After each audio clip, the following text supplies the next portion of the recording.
ओम नमः शिवाय। प्रिय भक्तगणों, आज हम आपको एक बड़ी ही अद्भुत कहानी सुनाने जा रहे हैं। अगर आप यह कहानी सुन रहे हैं तो कृपया पूरा सुने। इस कथा को आधा अधूरा छोड़कर जाने की गलती मत करना, क्योंकि इस पवित्र कथा को पूरा सुनने से मनचाहा फल की प्राप्ति होगी। इसलिए इस कथा को पूरा सुने। आप अगर भोलेनाथ के सच्चे भक्त हैं तो भोलेनाथ का अनादर ना करें।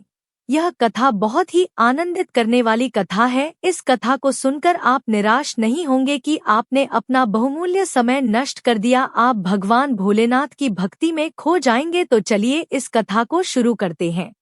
प्रिय श्रोताओं, एक बार भगवान भोलेनाथ पृथ्वी लोक पर भ्रमण के लिए गए तो उन्होंने एक युवा को देखा। वह ईश्वर को दोष देता जा रहा था। वह अपने जीवन से निराश था, दुखी था। तब भगवान शंकर संत का रूप धारण करके उसे युवा को असली दुख के बारे में ज्ञान देते हैं। तो चलिए इस कहानी के मध्य से समझते हैं कि असली दुख क्या होता है। सुख और दुख एक ही सिक्के के दो पहलू हैं। यह बात तो आपने सुनी ही होगी। सुख और दुख हमारे जीवन में लगातार आते ही रहते हैं और हमें लगता है कि हमारे जीवन में हजारों दुख हैं, हजारों समस्याएं हैं। लेकिन अगर आप वास्तविक तौर पर देखें, अगर आप इस बात को अच्छी तरह से समझें तो आप यह समझ पाएंगे कि हमारे जीवन में केवल एक ही दुख होता है। और वह दुख क्या है वो हम इस कहानी के मध्य से जानेंगे। और उस दुख का निवारण, उस दुख का समाधान क्या है वो भी हम इस कहानी में ही जानेंगे। तो इस कहानी के अंत तक जरूर बने रहिए। एक समय की बात है, एक गांव में एक व्यक्ति राहत था। उसका नाम रामू था। वह बड़ा आलसी था और अपने जीवन से बहुत निराश था। और उसका कारण यह था कि उसने अब तक अपने जीवन में कुछ भी हासिल नहीं किया था। वह कुछ भी नहीं करता था। उसके घर वाले भी इस बात से बहुत परेशान रहते थे। वे चाहते थे कि वे बाहर जाकर कुछ अच्छा काम करे, कोई अच्छी नौकरी कर ले, लेकिन वह उनकी एक नहीं सुनता था। घर वाले दूसरों का उदाहरण देकर उसे तानी मारते थे, उसे तरह तरह की बातें कहते थे, लेकिन उसे कोई फर्क नहीं पड़ता था। जबकि उसके सारे मित्र कामयाब हो चुके थे। कोई अच्छा व्यापार कर रहा था तो कोई अच्छी नौकरी कर रहा था, जिस कारण जब भी वो लोग मिलते तो वे लोग अपनी बढ़ चढ़कर बातें किया करते हैं। लेकिन रामू कुछ नहीं करता था, जिस कारण जब भी कोई उससे पूछता कि तुम क्या कर रहे हो तो वह कुछ नहीं कर पाता। उसे यह बताने में बहुत शर्म महसूस होती थी कि वह कुछ नहीं करता। वह हमेशा सबसे केवल एक ही बात कहता था कि मैं कोशिश कर रहा हूँ, लेकिन उसकी कोशिशों का कोई भी फल किसी को नजर नहीं आ रहा था। देखते ही देखते अब ऐसा समय आ चुका था कि सोनू सभी से मुंह छुपता फिरता ताकि कोई उसे यह ना पूछ ले कि तुम क्या करते हो, जिस कारण वह कभी किसी के सामने भी नहीं आता था। धीरे धीरे उसका मन दुखी होने लगा था। वह बहुत निराश रहने लगा। धरती पर बोझ है, जिस कारण वह अपने आप को बहुत अकेला महसूस करता, बहुत तन्हा महसूस करता। एक दिन तो उसके मन में यह भी विचार उत्पन्न होने लगे कि मेरे हाथों में कुछ नहीं है तो मैं क्या कर सकता हूँ। अकेले बैठकर वह रोता रहा और भगवान को दोष देता रहा। एक दिन छुपते छुपाते वह घर से निकालकर कहीं जा रहा था। तभी उसने रास्ते में देखा कि एक संत लोगों को प्रवचन दे रहे हैं और प्रवचन में वह दुख की बातें कर रहे हैं। रामू कुछ देर के लिए अपना मुंह छुपाकर वहीं पर खड़ा हो गया ताकि उसे कोई देख ना ले और चुपचाप वहीं उन भिक्षु की बातें सुन रहा था। बौद्ध भिक्षु सभी को प्रवचन में कह रहे थे कि दुख हमारा सबसे बड़ा साथी है। हमें दुख अपने जीवन के बारे में समझता है और हमें सही जीने का तरीका बताता है। आप दिन व दिन और कमजोर होते जाएंगे, निराश होते जाएंगे। रामू छुप छुप कर उन साधु की ये सारी बातें सुन रहा था। जैसे ही उपदेश खत्म हुआ वह उन बौद्ध भिक्षु के पास पहुंच उन्हें प्रणाम करके वह कहता है, हे महात्मा, अभी आप कुछ देर पहले दुख को गुरु बता रहे थे। आप कह रहे थे कि दुखों से हमें सीखना चाहिए, हमें उन्हें अपना गुरु बनाना चाहिए। लेकिन मैं भी तो अपने दुखों से परेशान हूँ, अपने जीवन से परेशान हूँ। मैंने अब तक जो दुख झेला है, मुझे तो कभी ऐसा प्रतीत नहीं हुआ कि मेरे दुख मुझे कुछ सिखा रहे हैं, बल्कि मुझे तो हमेशा यही लगता है कि वो मुझे पीड़ा दे रहे हैं, तकलीफ दे रहे हैं। पर दुख की पीड़ा बहुत भयंकर होती है। ऐसा लगता है अब इसके बाद हमारा जीवन समाप्त हो जाएगा, इसके बाद हमें कुछ नहीं मिलने वाला, और यहाँ तक कि हमें मृत्यु भी उसके सामने कम लगती है। जब लोग ताने मारते हैं, जब लोग यह कहते हैं कि तुम क्या कर रहे हो, तो मन को बहुत ठेस पहुंचती है और मैं उनसे कुछ नहीं कह पाता। रामू की यह सारी बातें सुनकर वो संत रामू से कहते हैं, तुम्हारे साथ जो भी हुआ हो सब कुछ बताओ। तब रामू ने उन संत को सारी बातें बता दी और कहने लगा, हे महात्मा, क्या आपके पास मेरे दुख का कोई समाधान है? रामू की यह बात सुनकर वो संत मुस्कुराने लगे और रामू से कहते हैं, बेटा, जब तुम्हारे जीवन में कोई असली दुख हो तब तुम मेरे पास आना, मैं इसका समाधान तुम्हें अवश्य बताऊंगा। उन संत की बातें सुनकर रामू थोड़ा सा अचरज में पड़ गया। उसे यह समझ नहीं आ रहा था कि क्या उसने अब तक जो दुख झेला है वह असली दुख नहीं है। उसने जो अब तक पीड़ा सही है, जो ताने सही हैं, जो तकलीफें उठाई हैं, क्या वह असली दुख नहीं है? आगे वह मन ही मन अपने आप से कहता है कि जब मुझे मेरे अपने नहीं समझ पाए तो ये संत मुझे क्या समझेंगे। इतना सोचकर वह वहां से चला गया। सभी लोगों के ताने सुन सुनकर रामू बहुत थक चुका था। वह बहुत निराश हो चुका था, जिस कारण उसने निर्णय लिया कि वह अब कुछ करके दिखाएगा। उसने अपने पिता से थोड़ा सा रुपया लिया और उस रुपया से उसने एक व्यापार शुरू किया। उसके पिता बहुत खुश थे कि कम से कम मेरा बेटा कुछ करने का प्रयास तो कर रहा है, लेकिन उसे व्यापार में कोई सफलता नहीं मिल रही थी, जिस कारण वह बहुत ही हताश हो चुका था। वह बहुत निराश हो चुका था। उसे यह समझ नहीं आ रहा था कि वह क्या करे, किस तरह से अपने व्यापार को आगे बढ़ाए। तभी उसके पिता ने उससे कहा, बेटा, कोई बात नहीं, इसी तरह से प्रयास करते रहो, आज नहीं तो कल सफलता अवश्य मिलेगी। रामू ने अपने पिता की बात मानी और अपने व्यापार में और भी कड़ी मेहनत करने लगा। धीरे धीरे उसे सफलता मिलने लगी और फिर उसने रफ्तार पकड़ ली। देखते ही देखते केवल 3 सालों के अंदर वह एक बहुत बड़ा व्यापारी बन गया। अब उसके पास धन दौलत की कोई कमी नहीं थी। लोग जो उसे पहले नापसंद किया करते थे, अब उसे पसंद करते थे, उसकी चिंता करते थे, उसके कार्यों की सराहना करते थे। उसके माता पिता भी अब अपने बेटे से बहुत खुश थे और उसकी सफलता से वे अत्यंत खुश थे। धीरे धीरे रामू के मित्रों के संख्या लगातार बढ़नी जा रही थी। रामू के कुछ मित्रों ने उसे यह भी सलाह दी कि उसे अपना व्यापार और तेजी से बढ़ाना चाहिए, उसे और फैलाना चाहिए। जब तुम आज केवल इस नगर के सबसे बड़े व्यापारी हो तब तुम इतना खुश हो, तुम्हारे साथ ये सारे लोग हैं, वहीं पर तुम सोचो कि जब तुम इस राज्य के सबसे बड़े व्यापारी बन जाओगे तब तुम्हारे यहाँ पर लोगों की भीड़ लग जाएगी। लोग तुमसे मिलने के लिए समय निकलेंगे, यहाँ तक कि इस राज्य का राजा भी तुमसे मिलना चाहेगा, तुम्हारी तारीफ करेगा, और यदि कभी ऐसी जरूर आ पड़ी तो वह तुमसे धन भी उधार लेने के लिए अवश्य आएगा। रामू को अपने दोस्त की यह बात बहुत पसंद आई। रामू ने सोचा कि मेरे मित्र सही कह रहे हैं, मुझे अपने व्यापार को और बड़ा करना चाहिए और फैलाना चाहिए, तभी तो हर कोई मेरे बारे में जान सकेगा, हर कोई मुझे पहचानेगा। जिस कारण उसने कुछ अनुचित काम उठा लिया ताकि उसका व्यापार जल्दी से जल्दी और बड़ा हो जाए। उसने कई लोगों से अधिक मात्रा में धन उधार ले लिया, जिससे उसके ऊपर अब काफी कर्ज हो चुका था। और इतना ही नहीं, वो यहाँ पर नहीं रुका, उसने अधिक से अधिक मुनाफा कमाने के चक्कर में अपने माल की गुणवत्ता को भी खराब कर दिया। जिससे अब उसके माल में वह बात नहीं रह गई थी जो पहले हुआ करती थी।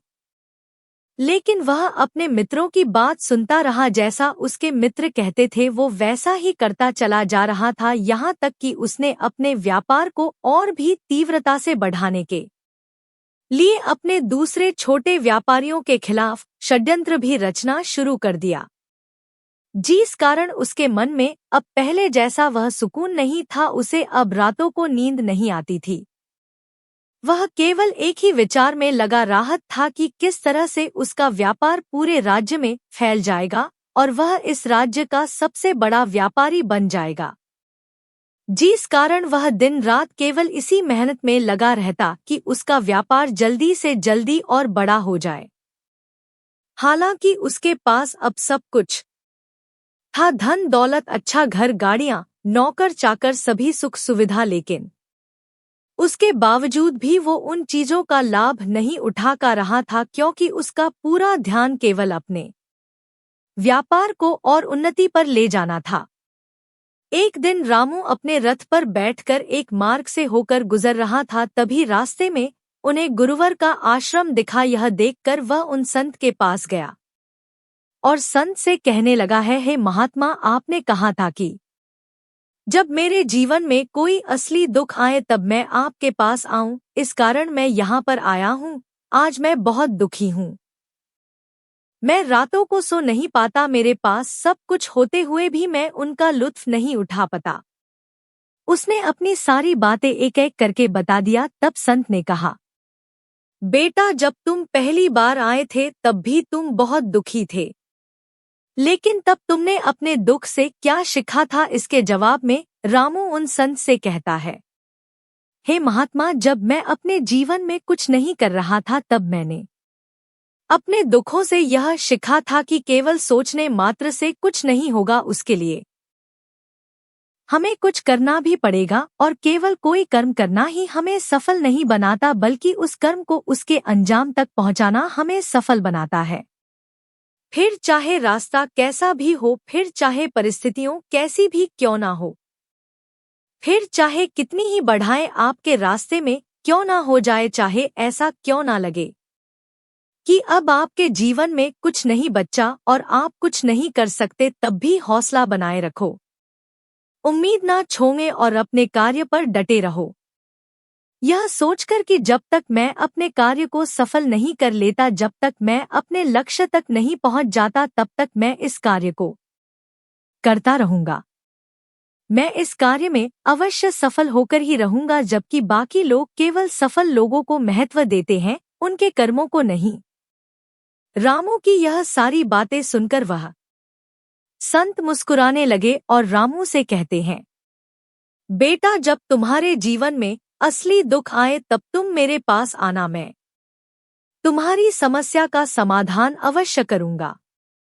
इतना कहकर वह संत वहां से उठकर चले गए। रामू एक बार फिर से उनकी यह बातें सुनकर आश्चर्यचकित रह गया।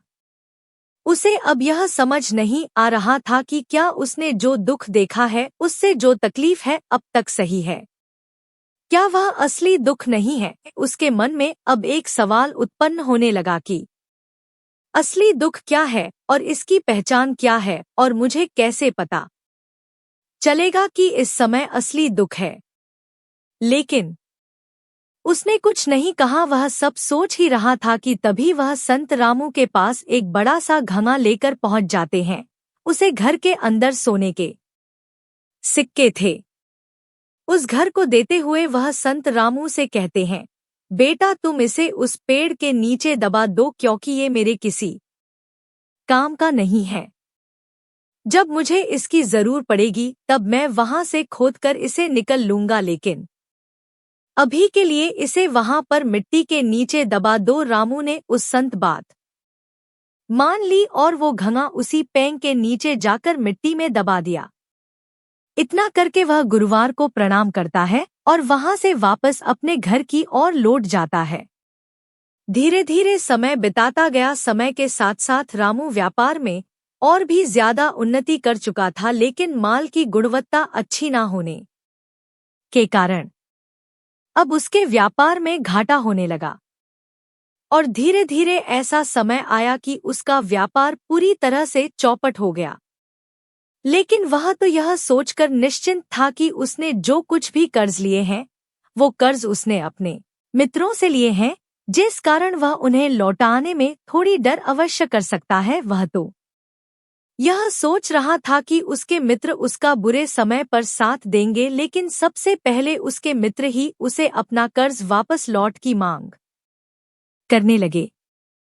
तब रामू को एहसास हुआ कि कोई भी अपना नहीं है। उसने अपने मित्रों से उसे कर्ज को लौटाने के लिए थोड़ी सी मोहलत मांगी, लेकिन रामुए के किसी भी मित्र ने उसे कर्ज लौटाने के लिए वह मोहलत नहीं दी, बल्कि वे लोगों से जान से मारने की धमकी देने लगे अपने मित्रों के मुंह से। यह सब सुनकर रामू बहुत ही आश्चर्यचकित रह गया। वह जो कुछ सोच रहा था सब कुछ उल्टा पंग गया। जिस व्यापार के चलते उसके इतने मित्र बने थे, इतने शुभचिंतक बने थे, वे सब उससे दूर जाने लगे थे। हर कोई उससे पीछा छुड़ाना चाहता था, कोई भी उसका साथ नहीं देना चाहता था। धीरे धीरे उसकी सारी संपत्ति नीलम हो गई। अब उसके पास कुछ नहीं बचा था, वह सड़क पर आ चुका था। उसने हार मानकर अपने माता पिता से कहा, पिताजी मेरी मदद कीजिए, मेरे ऊपर बहुत ऋण है, मुझे उसे लौटना है, कृपा करके मुझे थोड़ा सा धन दे दीजिए।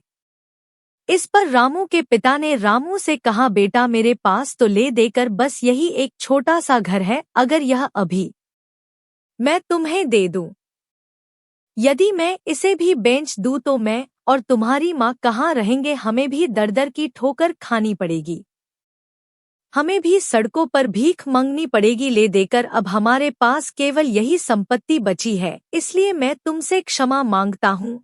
अपने माता पिता के मुख से यह सुनकर रामू चुपचाप वहां से चला गया और मन ही मन वह सोच रहा था कि अब मेरे पास कुछ नहीं बचा, जो था वह तो सब लूट गया, बर्बाद हो गया। अब मैं जी कर क्या करूंगा? अब मेरे पास केवल एक ही रास्ता है जिससे मैं अपने कर्जदारों से अपना पीछा छुड़ा सकता हूँ। यह सोचता हुआ वह एक ऊंची पहाड़ी की ओर पहुंचा। वह पहाड़ी पर चढ़ता ही जा रहा था कि तभी उसे याद आया कि उन संत ने कहा था कि जब तुम पर असली दुख आए तभी तुम मेरे पास आना, मैं तुम्हारी समस्या का समाधान अवश्य करूंगा। यह सोचकर सोनू के मन में एक बार फिर उम्मीद की वह लहर आई। पर रामू तुरंत दौड़ता हुआ उन संत के पास पहुंच और रामू ने उन्हें प्रणाम करके अपने ऊपर बीती हुई हर एक बात उन्हें बता दी और कहने लगा, है महात्मा, आपने कहा था कि जब मेरे ऊपर असली दुख आएगा तब आप उसका समाधान अवश्य करेंगे। तभी वह संत रामू की इस बात को सुनकर मुस्कुराने लगे और कहते हैं, बेटा कहाँ है असली दुख? जब तुम्हारी जीवन में असली दुख आएगा तो मैं उसका समाधान अवश्य करूंगा। सब्र का बंध टूट गया और रामू ने उन साधु से कहा, हे महात्मा, आखिर असली दुख क्या होता है? क्या मैंने आज तक जो भी दुख झेला है, जो भी तकलीफें आज तक मैंने सही है, क्या ये दुख नहीं है? क्या इसे दुख नहीं कहते? तभी वो संत रामू से कहते हैं, बेटा पहले तो मुझे ये बताओ कि तुमने अपने दुख से क्या सीखा है? इसका जवाब देते हुए रामू उन संत से कहता है, हे महात्मा, मैंने तो यही देखा है कि जो लोग तुम्हारी तरक्की में तुम्हारा पीछा करते हैं, तुम्हारे साथ जुड़ते हैं, वो लोग तुम्हें अवश्य धोखा देंगे, क्योंकि ऐसे लोग बुरे समय पर तुम्हारा साथ नहीं देने वाले, बल्कि तुम्हारा फायदा उठाने का ही वह प्रयास करेंगे। इसलिए ऐसे लोगों पर भरोसा ना करें, बल्कि जो लोग तुम्हारी असफलता के समय पर, तुम्हारे बुरे समय पर तुम्हारे साथ खड़े हैं, वही तुम्हारे असली मित्र हैं और वही तुम्हारे साथ रहते हैं।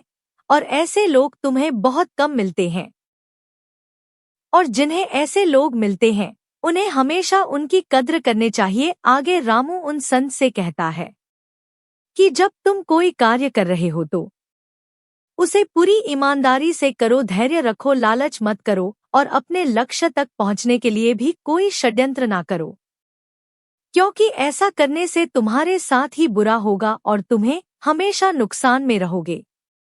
रामू की यह सारी बातें सुनकर संत उस पेड़ के पास पहुंचे। उन्होंने गड्ढा खोदा और वह घड़ा निकालकर उसे रामू के हाथ में थमा दिया, जिसमें सोने के सिक्के भरे हुए थे। वह रामू के हाथ में थमते हुए उन संत ने कहा, लो इसे पकड़ो और जब तुम्हारे जीवन में असली दुख आए तब तुम मेरे पास आना, मैं इसका समाधान अवश्य करूंगा। लेकिन उसने अपने हाथों में पकड़े हुए उस घड़े को देखा जिसके अंदर सोने के सिक्के थे। यह देखकर उसे मन ही मन यह लगा कि चलो अब तो थोड़ी सी राहत अवश्य हो जाएगी, मैं अपने मित्र का वो कर्ज लौटा सकूंगा और एक नया व्यापार भी फिर से आरंभ कर सकूंगा। जिस कारण उसने उन संत को प्रणाम किया, उनका धन्यवाद किया और वहां से चल पड़ा। रामू ने उस सोने के सिक्कों से सभी का कर्ज लौटा दिया और अपने लिए एक बार फिर से नया व्यापार शुरू किया। व्यापार छोटा था लेकिन अब की बार रामू बहुत खुश था। उसने पूरी ईमानदारी, मेहनत और लगन के साथ अपने व्यापार पर काम किया और देखते ही देखते एक बार फिर से वह एक बड़ा व्यापारी बन गया।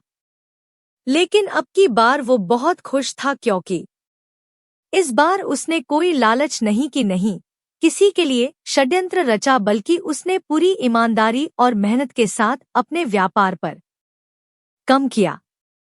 लेकिन जैसे जैसे आप धनी होते जाते हैं, जैसे जैसे आप अमीर बनते जाते हैं, समाज में एक डर और उत्पन्न होने लगता है और वह अपनी दौलत को ना खो देना, जिस कारण आप लोग दान करना शुरू कर देते हैं, पुण्य करना शुरू कर देते हैं, लोगों की मदद करते हैं ताकि आपके जीवन में कभी कोई दुख ना आए। लेकिन यह जीवन सुख और दुख का संगम है, जिस कारण हर किसी को सुख और दुख से होकर गुजरना ही पड़ता है। इसी वजह से एक बार फिर से रामू के जीवन में एक और दुख उत्पन्न हुआ। अब की बार उसके माता और पिता दोनों की मृत्यु हो गई। रामू अपने माता पिता से बहुत प्रेम करता था, जिस कारण उसके मन को बहुत गहरा आघात पहुंच। जब आखिरी बार वह उन्हें देख रहा था तो उसके मन में हजारों सवाल उत्पन्न होने लगे। वह अपने घर लौटा। घर लौटकर उसने देखा कि जिस संपत्ति के लिए वह हमेशा लड़ते झगड़ने रहते थे, आज उसकी देखभाल के लिए कोई नहीं था। उसके माता पिता ने जो भी मेहनत की, जो भी अपने जीवन में इकट्ठा किया, सब यही रह गया। लेकिन अब सब कुछ खत्म हो चुका था और रामू का मन अब बहुत बेचैन हो रहा था। उसके मन में हजारों सवाल उत्पन्न हो रहे थे और वह अपने आप को बहुत अकेला महसूस कर रहा था। उसे बहुत खामोशित हो रहा था। उसने इधर उधर देखा लेकिन उसे कुछ समझ नहीं आया। तभी उसे उन संत की याद आई। वे तुरंत ही भाग भाग उन संत के पास पहुंचा। उसे देखते ही उन संत ने रामू से सवाल किया और कहा, क्या बात है बेटा, क्या कोई फिर से दुख आ गया है? तभी रामू ने कहा, नहीं गुरुदेव, अब तो सब ठीक है, लेकिन आज मेरे माता पिता की मृत्यु हो गई और मैं बहुत अकेला महसूस कर रहा हूँ। मैं बहुत दुखी महसूस कर रहा हूँ, जैसे कुछ खाली सा है, जैसे कुछ अकेलापन सा। तभी वह संत रामू से कहते हैं, बेटा इसमें दुखी होने वाली बात क्या है? यह तो जीवन है, एक दिन तो सभी को जाना है। यहाँ पर कोई रहने नहीं आया और ना ही कोई रहेगा। हम सब एक ना एक दिन मृत्यु को प्राप्त हो ही जाएंगे और मृत्यु कब आएगी यह किसी को नहीं पता। हो सकता है कि तुम्हारी मृत्यु कल ही हो जाएगी या फिर आज। और अभी यह सुनकर रामू आश्चर्यचकित रह गया। उसने उन बौद्ध संत से कहा, हे महाराज, आप यह क्या कह रहे हैं? मैं तो अभी जवान हूँ और मुझे तो अभी अपनी पूरी उम्र जीना है। मैं तो जीना चाहता हूँ, कुछ करना चाहता हूँ, और आप कह रहे हैं कि मैं कभी भी मृत्यु को प्राप्त हो सकता हूँ। इस पर वो संत रामू से कहते हैं, बंदे इस भ्रम में मत रहना कि मृत्यु केवल बूढ़े को आई है। बूढ़ों के सामने तो उनके जवान बच्चे तक मर जाते हैं। मृत्यु कभी किसी की उम्र देखकर नहीं आई और ना ही किसी को बताकर आई है। उन संत के मुख से यह सारी बातें सुनकर रामू और भी ज्यादा बेचैन हो गया और वह चुपचाप वहां से चला गया। उसके मन का वह खालीपन अब भी वैसे ही था। वह भी अपने आप को बहुत अकेला महसूस कर रहा था। उसके बाद से उसका मन अपने व्यापार में भी नहीं लगता। जब भी वह कोई कार्य करता तो उसके मन में ढेर सारे प्रश्न उठने लगता है। वो क्या कर रहा है, क्यों कर रहा है, और उसने इस कार्य को क्यों किया। उसके मन में अब एक और प्रश्न उत्पन्न होने लगा था, क्या हम यहाँ पर केवल इसीलिए आते हैं कि इस जीवन को भोगे और एक दिन मृत्यु को प्राप्त हो जाए।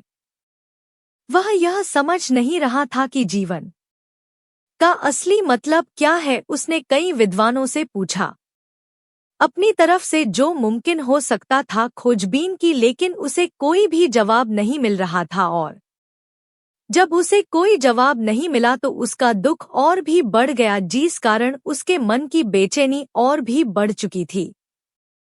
और उसे यह समझ नहीं आ रहा था कि वह क्या करे, कहाँ जाए, किसे पूछे। तभी उसे फिर से उन संत की याद आई। रामू उनके पास पहुंचा और उसने अपने मन की सारी बातें उन गुरुवार को बता दी। तभी वह संत मुस्कुराने लगे और रामू से कहते हैं, बेटा, आज पहली बार तुम्हारे जीवन में असली दुख उत्पन्न हुआ है। वास्तव में तो यही है जिसे हम दुख कह सकते हैं। जो दुख कहने लायक है कि हमें पता ही नहीं हम क्या कर रहे हैं, कहाँ जा रहे, क्यों जा रहे हैं, वो कौन है, क्या है, हम क्या करना चाहते हैं। तभी रामू ने कहा, है महात्मा, मेरे इस दुख का समाधान कीजिए, मुझे इस दुख का निवारण दीजिए। तभी वह संत रामू से कहते हैं, हम सबके अंदर क्रोध, लालच, लाभ जैसी कई वासनाएं हमारे अंदर घर करके बैठ जाती हैं, जिस कारण हम अपने जीवन को टुकड़ों में जीते हैं और हमारी चेतन कभी एक नहीं हो पाती। हम कभी एक जगह सोच नहीं पाते, समझ नहीं पाते और हमारी ऊर्जा शक्ति भी पूरी तरह से चिन्ना भिन्न हो जाती है। और आजकल के दौर में हमारे पास तो इतना भी समय नहीं कि हम एक पल निकाल करके एक पल के लिए सोचकर अपने आप को देख सकें, अपने आप को समझ सके वास्तविकता में। हर कोई यहाँ पर अपने जीवन भर केवल दुख दुख कर चिल्लाता राहत है, उसका समाधान निकालने का हर मुमकिन प्रयास करता है। लेकिन जिसे हम दुख समझते हैं वह तो दुख है ही नहीं, तो इसका समाधान आपको कहाँ से मिलेगा। यह तो परिस्थितियां हैं जिसके कारण हम अपने आप को दुखी समझते हैं। जैसे हम एक स्थिति से निकलते हम किसी दूसरी स्थिति में फंस कर रह जाते। जिस प्रकार हम पहले समस्या का सामना करते हैं, इस प्रकार हम दूसरी समस्या का भी सामना करते रह जाते हैं। और जब हम इन परिस्थितियों से हार मान लेते हैं, जब हमें लगता है कि अब कोई रास्ता नहीं बचा, तब हमारे सामने हमें केवल एक ही रास्ता नजर आता है और वह है मृत्यु। लेकिन यह कोई समाधान नहीं है, यह कोई रास्ता नहीं है। इसलिए यदि आप सचमुच अपनी समस्याओं का समाधान चाहते हैं तो अपने आप को इकट्ठा करना सीखें। अपनी ऊर्जा को इस संसार में वापस कीजिए, उसे एक कर और अपने ऊपर ध्यान लगा। मृत्यु से पहले अपने आप को पहचानो, अपने आप को जानो, अपने आप को बिखरने ना दो। तभी रामू संत से कहता है, हे महाराज, तो क्या हमें इस जीवन को नहीं जीना चाहिए, क्या हमें अपनी इच्छाओं को नहीं पूरा करना चाहिए। तभी वह संत रामू के इस सवाल का जवाब देते हुए कहते हैं कि हमें किसी से भी लगाव नहीं रखना चाहिए, हमें अपनी इच्छाओं को मार देना चाहिए, हमें संपत्ति इकट्ठा नहीं करनी चाहिए, क्योंकि हम मनुष्य की इच्छाएं, कामनाएं, वासनाएं ऐसे होती हैं जैसे मानो कि एक पर्वत से गिरता हुआ झरना जिस पर किसी का नियंत्रण नहीं है, शिवाय देखते रहने की और परेशान होने के। लेकिन जब तुम अपने ऊपर ध्यान देने लगते हो, तब तुम अपने आप को पहचान जाते हो, समझ जाते हो, तब तुम इस पर नियंत्रण कर सकते हो, तब इच्छाएं भी तुम्हारे वश में होती है और फिर तुम चाहे तो उन्हें छाव पूर्ति भी अवश्य कर सकते हो। गुरुदेव की यह सारी बातें सुनकर रामू ने गुरुदेव से कहा, हे महाराज, आपका बहुत बहुत धन्यवाद, आपने मेरी सबसे बड़ी समस्या का समाधान आज कर दिया है। मैं आज से अपने आप को एकत्रित करूंगा। गुरुदेव, मानव शरीर में बहुत ऊर्जा है, बहुत शक्ति है, पर वह बेकार के कामों में लगी रहती है। जिस कारण हमारा जीवन भी बेकार की चीजों में लगा राहत है, लेकिन हम कभी भी इस पर अपना ध्यान नहीं देते। हम कभी भी अपनी ऊर्जा को केंद्रित नहीं करते, अपने ऊपर कभी ध्यान नहीं देते। हमारा जीवन भी कुछ ऐसा ही है। हम अपने जीवन में हमेशा अपने आप से ऊपर वाले से सवाल करते रहते हैं कि हमारे जीवन में इतना दुख क्यों है। हम सभी के मन में यह सवाल तो अवश्य ही उठाता है, और इसका जवाब है कि वह ईश्वर यह चाहता है कि हम अपने जीवन के अंतिम दुख तक पहुंच सके, उस गहराई तक पहुंच सके जहां पर हमें यह पता चल सके कि हमने अभी तक अपने आप को नहीं जाना, अपने आप को नहीं पहचाना। मानव शरीर के अंदर जो ऊर्जा है, जो शक्ति है, उसके बारे में हम अभी तक नहीं जानते। हम अपने आप को चाहे तो एकत्रित कर सकते हैं, अपने आप पर नियंत्रण कर सकते हैं, लेकिन हम अपनी इस ऊर्जा का गलत उपयोग करते रहते, व्यर्थ की चीजों में लगा देते, जिस कारण हम अपने आप को कभी नहीं पहचान पाते और ना ही कभी अपने आप पर नियंत्रण कर सकते हैं। लेकिन यदि आप अपने आप को जानना चाहते हैं, अपने आप को पहचाना चाहते हैं, तो पहले आपको खुद को एकत्रित करना होगा, अर्थात ध्यान लगाना होगा। ध्यान से ही आप अपने दुखों की उन समस्याओं का समाधान निकाल सकते हैं। इस वीडियो को बोलते समय कोई त्रुटि हो तो एक क्षमा चाहती हूँ। उम्मीद है आप सभी को यह वीडियो अच्छी लगी होगी। अगर आप शिवा के सच्चे भक्ति हैं तो चैनल को सब्सक्राइब और वीडियो को लाइक करके कमेंट में हर हर महादेव लिख दीजिए।